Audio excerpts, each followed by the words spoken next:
వీళ్ళిద్దరి రైవల్రీ నిజంగా ఎంతవరకు నిజం? చిరంజీవి వర్సెస్ మోహన్ బాబు అనేది ఎప్పుడు నుంచో చాలా కాలంగా ఒక డిస్కషన్ టాపిక్ అది. అవును. అది మనకెందుకు ఆళ్ళు డిస్కస్ చేసుకుంటారు. మీరు దగ్గరుండి చూశారు కదా, నిజంగా ఉంటుందా? చూసినందుకే అయ్యన్నీ మనకెందుకంట. మీ ఇద్దరు మధ్య ఉండి ఫోటోలు దిగినవి ఉన్నాయి మీరు. అన్నయ్య పెద్దన్నయ్య కదా. నాకు పెద్దరాయుడు బ్రేక్ కదండి. పెద్దన్నయ్య అంటారా మోహన్ బాబు? పెద్దన్నయ్య అంట. ఓకే. అంటే నాకు పెద్దరాయుడు నాకు బ్రేక్ అండి. ప్లస్ విష్ణు కూడా నాకు బాగా క్లోజ్ అండి. ఆయన డిసిప్లిన్ కూడా నాకు బాగా నచ్చింది. ఆయన కూడా 5 o'clock జిమ్ అంతే, 9:30 బెడ్. అసలు అంత డిసిప్లిన్ గా అటు స్కూల్ చూసుకుంటా, ఇటు హీరోగా, అటు ప్రొడక్షన్ చూసుకుంటా చాలా చేస్తాడు ఆయన. ఒక రోజు ఇన్ని చేయొచ్చు అన్నట్టు ఉంటది విష్ణుతో. అందరూ ఎవరి కాదు ఆ క్వాలిటీ లేకపోతే అసలు ఎవరైనా కష్టపడాల్సిందండి. అసలు వేరే దారే లేదు ఇక్కడ. అడ్డదారి ఎంత డబ్బు ఉన్న వాళ్ళైనా సరే వాళ్ళకి డబ్బు ఉంది అంటే గోల్డెన్ స్పూన్ తో పుట్టారు వీళ్ళు అని చెప్పేసి నాకు రానా చెప్పాడు సార్. బాహుబలికి బాగా లావ్ అయ్యి మళ్ళీ నేనే రాజు నేనే మంత్రి చిక్కిపోయి ఏమన్నా ఇంత జిమ్ లో నేను చూసాను రోజు అపోలో జిమ్ కి వచ్చారు. విపరీతంగా ట్రైనర్ పెట్టుకుని పెద్ద పెద్ద వెయిట్లు మోసి ఏమన్నా పుట్టింది గోల్డ్ స్పూన్ తో ఎందుకని అంత కష్టపడతారు, నేనే పడినంత కష్టం అన్నా. ఇంత కష్టపడకపోతే ఆ గోల్డ్ స్పూన్ దొబ్బుద్ది అబ్బాయి అన్నాడు. నాకు బాగా నచ్చింది. చాలా మంచి మాట. అందుకని ఇక్కడ గోల్డ్ స్పూన్ తో పుట్టిన వాళ్ళకి ఇంకా కష్టం. మామూలు స్పూన్ తో పుట్టినాడు హ్యాపీగా ఉండదు, అంటే పోయేదే ఉండదు కదా. గోల్డ్ స్పూన్ అంటే ఇట్స్ వెరీ డేంజరస్. ఆ బరువు అనేది మన మీద చాలా ఉంటుంది, మోస్తూ ఉండాలి, దాన్ని నిలబెట్టుకోవాలి. ఏమాత్రం ఆ బ్యాలెన్స్ తప్పినా వేరే రకంగా స్పూన్ వెళ్ళిపోద్ది, పేరు జడగొడుతున్నాడు అని పేరు వచ్చేస్తుంది. ఇంకా చాలా ఉంటారులేండి. ఇంకా రెస్పాన్సిబిలిటీస్ అవన్నీ చాలా కష్టం. అంటే ఇండస్ట్రీకి వచ్చిన తర్వాత సినిమా మీద పిచ్చితో వచ్చారు కదా, ఇక్కడ ఎవరి ఫేట్ ని వాళ్ళు రాసుకోగల పరిస్థితులు ఉన్నాయా? ఉండదండి.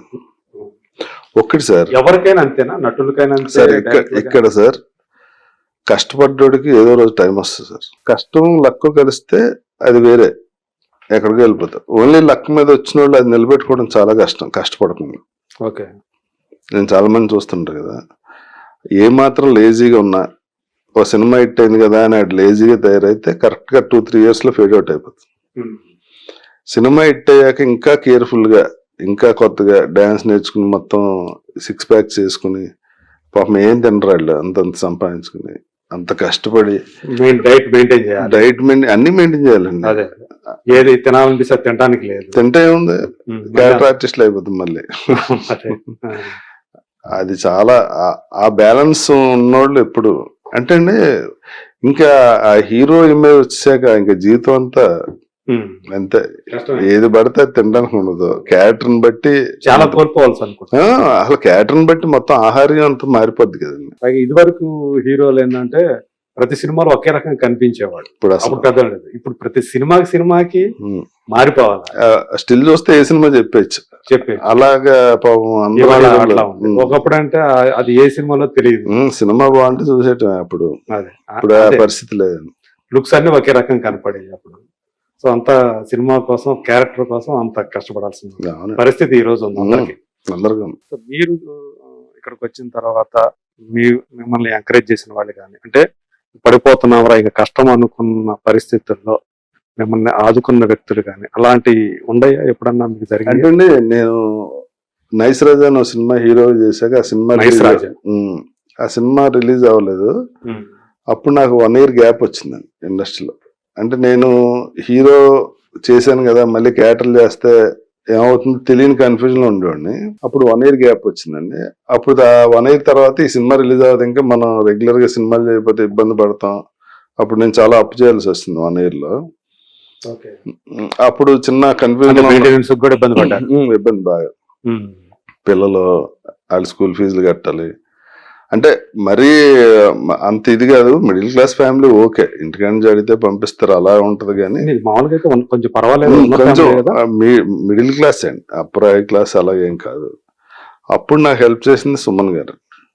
నేను వెళ్ళి సార్ నా పరిస్థితి ఇలా ఉంది ఏదైనా సీరియల్లో వెళ్ళి వేషం అడిగితే సార్ మీరు చేస్తానంటే ఏముంది సార్ మీరు అడగక్కర్లేదని అప్పుడే అన్నం సీరియల్ ఆయన రాసింది. రామోజీరావు గారి చిన్నబ్బాయి ఆయన అందం సీరియల్లో నాకు అసలు మళ్ళీ హీరో ఇమేజ్ తీసుకొచ్చారు. అందులో ఒక సాంగ్స్ ఉంటాయి సినిమాలో అందం అనేది ఇంకా అసలు నెక్స్ట్ లెవెల్. పాపం కరెక్ట్ గా నేను ఇబ్బంది పడుతున్నానని తెలిసి ఆయన రాశారు. తర్వాత ఈనాటి రామాయణం అని ఒక ఉంటే ఏవిఎం వాళ్ళు ప్రొడ్యూసర్స్ అండి సితారా నేను దానికి కూడా ఈ అబ్బాయిని పెట్టుకోండి అని చెప్పి ఆ రోజు నాకు బాగా హెల్ప్ చేసింది సుమన్ గారు. అప్పుడు నిజంగానే మీకు అన్నట్టుగానే అవి బాగా మళ్ళీ మీరు నిలదొక్కుకోవడానికి. అవునండి ఆ సీరియల్ వచ్చా మళ్ళీ సినిమాలు వచ్చినాయి బాగా చేస్తున్నాడు బాగా మంచి పాపులారిటీ. ఇంటింటికి రాజారావు సుందర్ సుందర్ అంటారు నాకు ఎప్పుడు సుందర్ రావు అంటే అంత గుర్తుండిపోయింది ఆ క్యారెక్టర్ ఆ సీరియల్ అనేది మన ఇంటింటికి పరిచయం చేసి ఏదైనా అంటే సినిమాది ఒక ఎత్తు సీరియల్స్ ఇంకొక ఎత్తు అంటారు. 100% అండి. ఇప్పుడు సీరియల్స్ లో సక్సెస్ అయిన వాళ్ళు సినిమాలో చాలా తక్కువ సక్సెస్ అవుతారు. ఎందుకంటే సార్ ఈ సీరియల్ ఛానల్లో మనం ఇంట్లో కూర్చుంటే వచ్చేస్తుంది ఫ్రీగా, బోర్ కొడితే మన ఛానల్ మార్చేయచ్చు. సీరియల్లో మిమ్మల్ని రాజారవీంద్ర గుర్తుపెట్టుకోరాళ్ళు. ఆ సీరియల్లో నా క్యారెక్టర్ పేరు ఏది ఉందో దాన్నే గుర్తుపెట్టుకుంటారు. దానిలాగే ఉంటది. అక్కడ క్యారెక్టర్ డామినేట్ చేస్తుంది. మన పర్సనల్ ఇమేజ్ అక్కడ ఏం ఉండదు. మన పర్సనల్ పేరుతో పిలవడు అసలు బయట. నన్ను సుందరనే పిలిచారు. సినిమా అలా కాదండి. టైం పెట్టుకుని ఫ్యామిలీతో వెళ్ళి 2000 3000 ఖర్చు పెట్టి కారు పార్కింగ్ ఫీజు కట్టుకుని వచ్చి చూసినప్పుడు అక్కడ కనిపించిన ప్రతి వాడికి వాల్యూ ఉంటుంది. ఆ సినిమా హిట్ అయితే రెమ్యునరేషన్ వేల నుంచి లక్షలకు వెళ్ళొచ్చు, లక్షల నుంచి కోట్లకి వెళ్ళొచ్చు. టీవీకి ఎంత హిట్ అయినా ఇంకో 1000 పెంచమంటే తీసేస్తారు. ఎందుకంటే ఆడికి ఎపిసోడ్ కి బడ్జెట్ అంతకన్నా ఉంటది, అంత తేడా ఉంటదండి. ఇప్పుడు ఫ్రీగా చూడటం అలవాటు పడి టీవీలో ఆడి సినిమాలో కనిపిస్తే ఇరిటేషన్ వస్తుంది. డబుల్ బెడ్ చూసినప్పుడు ఈ టీవీలో కనిపించిన సినిమాలో కనిపించాడు అనుకోండి, మనకు తెలియకుండా చిన్న అది చేసి క్యారెక్టర్ ప్లే చేసి దాని మీద మనకి ఓ రకమైన ఇంప్రెషన్ వచ్చేస్తుంది. అంటే వ్యతిరేక భావన వచ్చేస్తారు. వ్యతిరేక భావన రాదండి. మనకి ఇంటికాడ కనిపించాడు కదా రోజు, చూసినా ఆడే కనిపిస్తే చిన్న కంఫర్ట్, అంత కంఫర్ట్ గా ఫీల్ అవ్వరు ఆడే. మళ్ళీ ఇక్కడ కూడా ఈయన అన్నట్టు వస్తుంది, గ్యారంటీగా వస్తుంది. ఈ ఇమేజ్ టోటల్ వేర్ అండి, ఆ ఇమేజ్ టోటల్ వేర్. అంటే మీరు దేన్ని ఎంజాయ్ చేశారు ఎక్కువ? అన్నీ సార్, నాకు అసలు ఐడియా కూడా ఉండదు. నేను 2 days 3 days ముందే మర్చిపోతుంటా. అంటే ఇప్పుడు ఆ సీరియల్స్ మీకు తిండి పెట్టాయి కదా? అవును, 100%. ఆ ఫేస్ అయిపోయింది కదా. ఇంకా కూర్చుని అంటే బాగా ముసలాండే గుర్తెచ్చుకుంటాను అన్ని కూర్చుని. అదే మొత్తానికి ఒక గడ్డు కాలంలో 100-200% అండి. ప్రతిదీ మీడియా ఇప్పుడు ఇంకా పెరిగిపోయినాయి కదా సార్ ఛాన్సెస్. ఓటీటీ వచ్చింది, షార్ట్ ఫిల్మ్స్ వచ్చినాయి, ఓటీటీ ఫిల్మ్స్ ఇప్పుడు ఎక్స్ప్లోర్ అవడానికి చాలా నెంబర్ ఆఫ్ మార్గాలు ఉన్నాయి. ఒకటి అనుకున్నాం సార్, ఓటీటీ ప్లాట్ఫామ్ పెడదామని అనుకున్నాం. దాని కష్ట నష్టాలన్నీ 3 నెలలు ఒక కమిటీని వేసి వాళ్ళు అన్ని చేశారు. 2 ఏళ్ల క్రితమా? అవునండి, వేసాక అదే కరెక్ట్ గా కరోనా వచ్చిందండి. ఒక 200 కథలని ఒక వెబ్ సిరీస్ చేద్దాం ట్రై చేస్తే ఒక్క కథ పోలా. ప్లస్ అది 8 లాంగ్వేజెస్ లో చేద్దామని ఛానల్ అనుకున్నాను. ఇప్పుడు కంటెంట్ ఏంటంటే పాత సినిమాలన్నీ ఏదో ఒక ఛానల్ ఓటీటీ ప్లాట్ఫామ్ కొనేసి ఉన్నాయి. ఇప్పుడు కొత్తగా కంటెంట్ కావాలంటే వాళ్ళతోటి టైప్ అయ్యి అదే కంటెంట్ పెట్టుకోవాలి. కొత్త కంటెంట్ అంటే మనం తీయాలి. ఎవ్రీ మంత్ వెబ్ సిరీస్ లేకపోతే మనం కొత్త సినిమా ఓటుకొని అందులో కంటెంట్ లేకపోతే మీకు సబ్స్క్రైబ్ చేయడు. అది ఎవ్రీ మంత్ మనం ప్లాన్ గా పెట్టుకుంటే వెళ్ళాలి.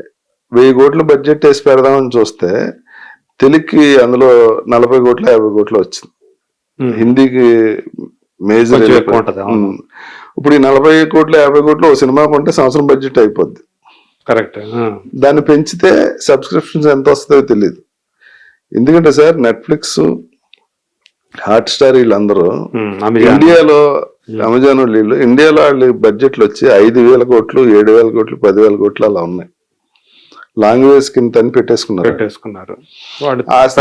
కాంపిటేట్ చేయలేండి. ఆడు ఒక వెబ్ సిరీస్ తీస్తే ఈ డిసెంబర్ లో షూటింగ్ అయితే 1 year ఆగి నెక్స్ట్ జనవరికి రిలీజ్ చేస్తాడు. 200 లాంగ్వేజెస్ లో ప్రాపర్ గా డబ్ చేసి ఏ లాంగ్వేజ్ కి ఆ లాంగ్వేజ్ లో చేస్తారు కంటెంట్. చేస్తారు. అలా చేస్తే వర్కౌట్ అవుతుంది. ఇది లేకపోతే ఏంటంటే ఇక్కడే ఉండిపోతుంది. ఓన్లీ తెలుగుని పెడితే అసలు బయటకి వెళ్ళదు. workout Reach అవ్వదండి. తక్కువ. దానికి ఇంకా చాలా ఉన్నాయండి. స్ట్రీమింగ్, దానికి మళ్ళీ అంత స్టోరేజ్ కి అవన్నీ స్ట్రీమింగ్ కి ఎక్కువ అవుతుంది మళ్ళీ. కానీ మేము ఆల్రెడీ ఆహా ఒకటి ఉంది కదా సక్సెస్. అంటే ఆహా వాళ్ళు ఎంతవరకు బయటపడతారో ఇంకా తెలియదు కదండి. ఓకే. ఇప్పుడు తమిళకి ఎక్స్టెండ్ అయ్యారు. వాళ్ళకి ప్రాపర్ గా స్లోగా స్టార్ట్ చేసి తెలుగులో ఫస్ట్ ఇది కాబట్టి వాళ్ళకి ఆ ఇది వచ్చింది. ఇంకో తెలుగు వస్తే ఎలా ఉంటుందని తెలియదు. ఏం లేదు సార్, పులెక్కి సారీ చేసినట్టే, దిగటానికి ఉండదు, ఆపటానికి ఉండదు. మీరు కూడా ఛానల్ నడుపుతున్నారు, మీరు ఇక్కడ ఛానల్ నడుపుతున్నారు కదా, ఎప్పుడైనా అలాగే ఉంటుంది. మీరు అంటే పులి మీద స్వారీ వ్యవహారం అండి. సో అందు గురించి దాన్ని పక్కన పెట్టారా? వద్దులే అని సినిమా చేసాం, తగ్గేదిలే అని. ఓకే. ఆ బడ్జెట్ దానికి అనుకున్న బడ్జెట్ అసలు బడ్జెట్ దానికోసమా?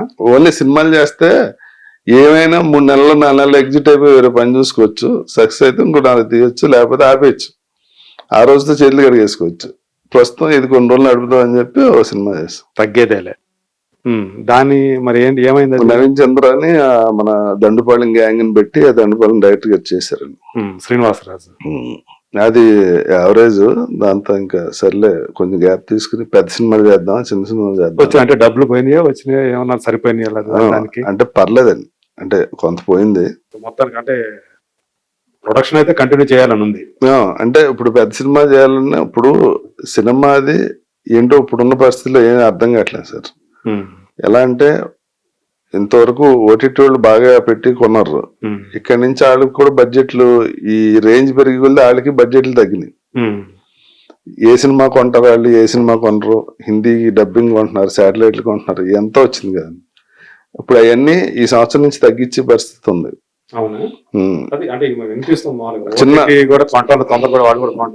తొందరపడి ఉంటలేదండి. ఇప్పుడు ఒక పెద్ద సినిమా ఉందనుకోండి సార్, 300 కోట్లు 500 కోట్లు 600 కోట్లు పెట్టి ఒక సినిమా కొంటున్నారు. పెద్ద సినిమాలు మినిమం 200 కోట్లు ఉంటుంది పెద్ద సినిమా. ఆడి బడ్జెట్ అయిపోద్ది 2 సినిమాలు కొంటే. పోనీ 10 సినిమాలు కొంటాడు 2000 కోట్లు పెట్టి. ఆ తర్వాత అన్ని సినిమాలు కొనలేడు కదా, వాడు పెట్టుకునే బడ్జెట్ ఇంతే ఉంటది. అది అవగానే వాళ్ళకి ఎలా ఉంటదంటే సార్, ఈ నెల ఈ సినిమా రిలీజ్ చేయాలని ఒక ప్రోగ్రామ్ ఉంటుంది. మార్చ్ లో సలార్ రిలీజ్ చేద్దాం. ఇక్కడ సలారు అంత పెద్ద సినిమా, 100 కోట్లు పెట్టి చేసిన సినిమా, ఎక్కడో టెక్నికల్ ప్రాబ్లం వచ్చి 3 నెలలు 2 నెలలు పోస్ట్ పోన్ చేశారు రిలీజ్ డేట్. ఈ మొత్తం ఈ చార్ట్ అంతా పోద్ది. మార్చ్ లో పెద్ద సినిమా అనుకుని ఇది ఏప్రిల్ లో పెద్ద సినిమా, మేలో పెద్ద సినిమా అని పెట్టుకుంటాడు కదా. ఈ 3 నెలలు పోస్ట్ చేస్తే ఈ నెల 0 అయిపోయి 3 నెలల తర్వాత వాళ్ళు ప్లాన్ చేసిన ఇంకో పెద్ద సినిమా మీదకి ఆ సినిమానే వచ్చేస్తుంది. పెడతాను ఈ టైంలో అయితే నేను ఈ రేటు కొంటా, లేకపోతే నేను కొన్నాం, లేకపోతే ఇంత తగ్గిస్తాను. అదంతా టెన్షన్. ఈ మధ్య గొడవ కొంచెం జరుగుతున్నట్టు అనిపిస్తుంది. జరుగుతుంది కదా, జరుగుతున్నాయి, అది కంటిన్యూస్ జరుగుతుంది. అవును, అదే దాని వల్ల త్వరగా సినిమాలు రిలీజ్ చేసేసేయటం, క్వాలిటీ ప్రాపర్ గా, అంటే ఇక్కడ థియేట్రికల్ రిలీజ్ కి సరిగా ప్రాపర్ గా పబ్లిసిటీ ఇవ్వకుండానే కొన్ని సినిమాలు రిలీజ్ చేయాలి. ఇంకా చాలా ఉన్నాయండి, అందులోకి వెళ్తే దాని గురించి రోజంతా మాట్లాడుకోవచ్చు. అదే ఇప్పుడు ఆపరేషన్ లేకుండానే మోకాళ్లకు ప్లాస్మా ట్రీట్మెంట్, మీ ఆర్థోపెడిక్ సమస్యలన్నిటికీ రోబోటిక్ టెక్నాలజీ ద్వారా తక్కువ ఖర్చుతో శాశ్వత పరిష్కారం, ఫ్రీ కన్సల్టేషన్, ప్రతి ట్రీట్మెంట్ పై 20% డిస్కౌంట్. ఈ ఆఫర్ కొద్ది రోజులు మాత్రమే, త్వరపడండి. V9 hospitals 9281465842.